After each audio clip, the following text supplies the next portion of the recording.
എല്ലാവർക്കും നമസ്കാരം. എല്ലാവർക്കും ആദ്യമായി തിരുവോണ ആശംസകൾ അല്ലെങ്കിൽ ഓണാശംസകൾ നേരുന്നു.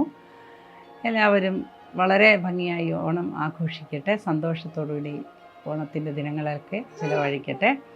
അതിൻ്റെ കൂടെ നമുക്കൊരല്പം ജ്യോതിഷവും കൂടി സംസാരിക്കാം എന്ന് വിചാരിക്കുകയാണ്. അപ്പോൾ നമുക്ക് ഓണം കഴിയുമ്പോൾ വരുന്ന 3 മാസത്തേക്ക് നമ്മുടെ ഫലം എങ്ങനെയാണെന്ന് നോക്കാം. ഓരോ രാശിക്കാർക്കും എങ്ങനെയുണ്ട് ഫലം, അല്ലെങ്കിൽ ചില നക്ഷത്രക്കാർക്ക് എങ്ങനെയാണ് വരുന്നതെന്നൊക്കെ നോക്കാം. ആദ്യം നമുക്ക് നല്ല അനുഭവങ്ങളുള്ള രാശിക്കാരെ ഒന്ന് പരിശോധിക്കാം. ഇപ്പോൾ ഏറ്റവും അധികം ഫലം ഉണ്ടാകുന്ന അല്ലെങ്കിൽ വ്യാഴത്തിൻ്റെ സ്ഥിതി അനുസരിച്ചും ശനിയുടെ സ്ഥിതി അനുസരിച്ചുമാണ് നമ്മൾ പറയുന്നത്. ഇപ്പം ഏറ്റവും അധികം ഫലമുണ്ടാകുന്ന രാശിക്കാരെന്ന് പറഞ്ഞാൽ ഇടവക്കൂറുകാരും അതുപോലെ കന്നിക്കൂറുകാരും ഒക്കെ എല്ലാമാണ്. ഈ കന്നിക്കൂറുകാർക്ക് അല്ലെങ്കിൽ ഇടവക്കൂറുകാർക്ക് വ്യാഴത്തിൻ്റെ സ്ഥിതി കൊണ്ട് വളരെയധികം അഭിവൃദ്ധിയും വളരെയധികം സമ്പൽ സമൃദ്ധിയും മനസ്സമാധാനവും ഒക്കെ ഉണ്ടാകണം.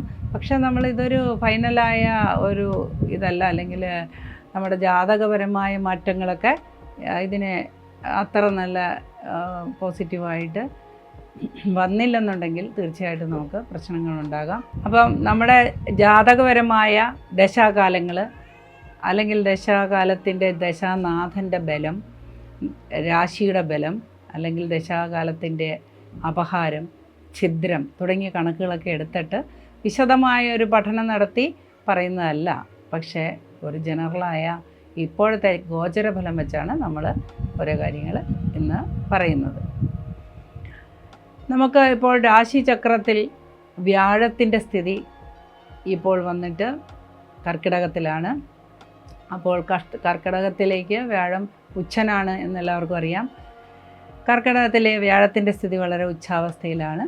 നമ്മൾ ആ രാശി ബലമുള്ള അല്ലെങ്കിൽ ആ നല്ല ഉച്ചബലമുള്ള വ്യാഴം ആർക്കൊക്കെ ഗുണകരമായിരിക്കും എന്ന് നമുക്ക് നോക്കാം. മീനരാശിക്കാർക്ക് ജന്മത്തിൽ ശനിയും വളരെയധികം കഷ്ടപ്പാടുമാണ്. മീനരാശിയിൽ വരുന്ന നക്ഷത്രങ്ങളാണ് പൂരുരുട്ടാതി കാല, ഉത്രട്ടാതി രേവതി. ഈ കൂറുകാർക്ക് അല്ലെങ്കിൽ ഈ നക്ഷത്രക്കാർക്ക് വ്യാഴം ഒരു അനുകൂലമായ അവസ്ഥയിലേക്ക് വന്നിരിക്കുകയാണ്. അവർക്ക് ഉണ്ടായിരിക്കുന്ന സാമ്പത്തിക ക്ലേശങ്ങൾക്കൊക്കെ ഒരുവിധം ഒരു ആശ്വാസം ലഭിക്കും. എന്നാൽ ആരോഗ്യപരമായ കാര്യങ്ങളിൽ അത്ര നല്ല ഗുണകരമായ ഒരു സമയമല്ല. കാരണം എന്തുകൊണ്ടാണെന്ന് വെച്ച് കഴിഞ്ഞാൽ അവരുടെ ഈ ശനിയുടെ ആ ദോഷം അവരുടെ ദേഹാസ്വാസ്ഥ്യങ്ങൾക്ക് ഒരു കാരണമായി നിൽക്കുകയാണ്. ജന്മത്തിൽ ശനിയാണല്ലോ. ജന്മത്തിൽ ശനി പൊതുവെ ആർക്കും നല്ലതല്ല. എന്നാൽ മീനരാശിക്കാർക്ക് ശനി അധികം ദോഷം ചെയ്യാറില്ല എന്നുകൂടി ഓർക്കുക. അടുത്തായി നമുക്ക് നോക്കാം നമ്മുടെ മിഥുനക്കൂറുകാർക്ക് അല്ലെങ്കിൽ മിഥുനക്കൂറിൽ വരുന്ന നക്ഷത്രങ്ങളാണ് മകേരത്തര, തിരുവാതിര, പുണർദം, മുക്കാലും. ഈ കൂറുകാർക്ക് ഇന്നത്തെ അല്ലെങ്കിൽ ഈ 3 മാസത്തേക്കുള്ള അനുഭവത്തിൽ വ്യാഴത്തിൻ്റെ സ്ഥിതി കർക്കിടക രാശിയിലായതുകൊണ്ട് വളരെയധികം അഭിവൃദ്ധിയും വളരെയധികം ഉന്നമനവും കാര്യങ്ങൾക്ക് വളരെയധികം നടത്തിപ്പും ഒക്കെ ഉണ്ടാകുന്ന ഒരു സമയമായിരിക്കും. എന്നാൽ ആരോഗ്യസ്ഥിതിയിൽ അത്ര മെച്ചമായിട്ട് കാണുന്നില്ല. കാരണം കർമ്മസ്ഥാനത്തെക്കുറിച്ച് ആശങ്കകളും പ്രയാസങ്ങളും നേരിടുന്ന സമയമാണ്. കാരണം കണ്ടകശനിക്കാലമാണ്. 10ലാണ് കണ്ടകശനി നിലകൊള്ളുന്നത്. എങ്കിലും പൊതുവെ വളരെ നല്ല ഒരു സമയമായിരിക്കും ഈ മിഥുനക്കൂറുകാർക്ക്. അതുപോലെ തന്നെ നമുക്ക് അടുത്ത നല്ല ഫലം വളരെയധികം നന്നായിട്ട് അനുഭവിക്കുന്ന കൂറുകാരാണ് കന്നിക്കൂറുകാർ. കന്നിക്കൂറുകാർക്ക് വ്യാഴം അനുകൂലത്തിൽ നിൽക്കുന്നത് കൊണ്ട് വളരെയധികം പ്രയോജനമുണ്ട്. ആ പ്രയോജനം ഒക്ടോബർ 25 വരെ ഉണ്ടാവുകയുള്ളൂ. അതായത് തുലാമാസം 14 വരെ, ഒക്ടോബർ 31-ാം തീയതി വരെ ഉണ്ടാവുകയുള്ളൂ. കാരണം അവർക്ക് കണ്ടകശനിക്കാലമാണ്. കണ്ടകശനിക്കാലമായതുകൊണ്ട് ഇതിൻ്റെ ഫലം പകുതിയായി കുറയുമെങ്കിലും ഇപ്പോഴത്തെ ഈ വ്യാഴത്തിൻ്റെ ഉച്ചസ്ഥിതിയിലുള്ള 11ലെ നിൽപ്പ് വളരെയധികം ഗുണകരമാണ്. 11ാമത്തെ വ്യാഴം 12 വർഷത്തിലൊരിക്കൽ മാത്രം വരുന്ന വ്യാഴമാണ്.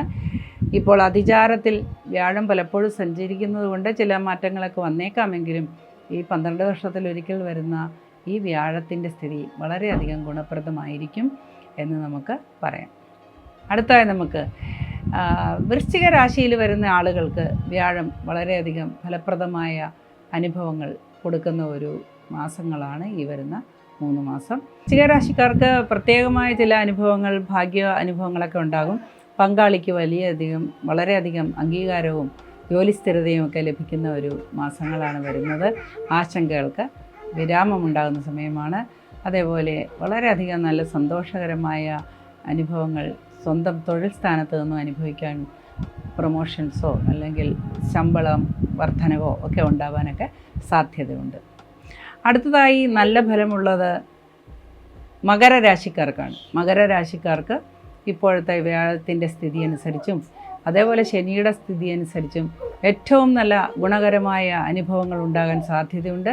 എന്നാൽ ബന്ധുജനങ്ങൾക്ക് ചില ആരോഗ്യ പ്രശ്നങ്ങൾ വരുവാനും അതുമൂലം ചില പ്രയാസങ്ങളൊക്കെ ഉണ്ടാകാൻ സാധ്യത ഉള്ളതുകൊണ്ട് പ്രാർത്ഥനയോടുകൂടി തന്നെയാണ് നമ്മൾ മുമ്പോട്ട് പോകേണ്ടത്. നമുക്ക് അതിൽ വരുന്ന നക്ഷത്രങ്ങൾ എന്ന് പറഞ്ഞു കഴിഞ്ഞാൽ ഉത്രാടം, കാല്, തിരുവോണം, അവിട്ടം.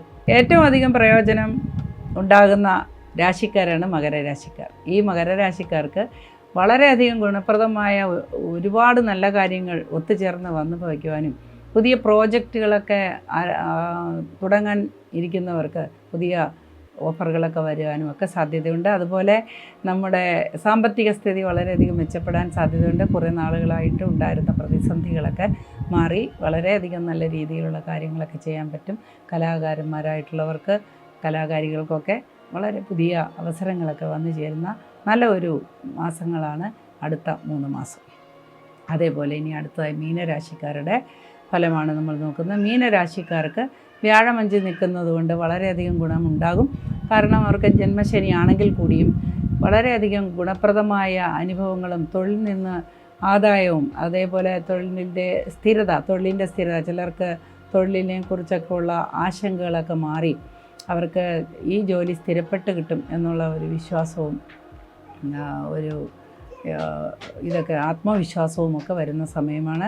സാമ്പത്തികമായിട്ടും വളരെ മെച്ചപ്പെടുന്ന ഒരു സമയമാണ്. ഉദ്ദേശിക്കുന്ന പല കാര്യങ്ങളും നടപ്പിൽ വരുന്ന സാഹചര്യമാണ്. വിവാഹാദികൾക്ക് ആഗ്രഹിക്കുന്നവർക്ക് വിവാഹം വരെ നടക്കുവാനായിട്ടുള്ള സാധ്യത തെളിഞ്ഞു കാണുന്നു.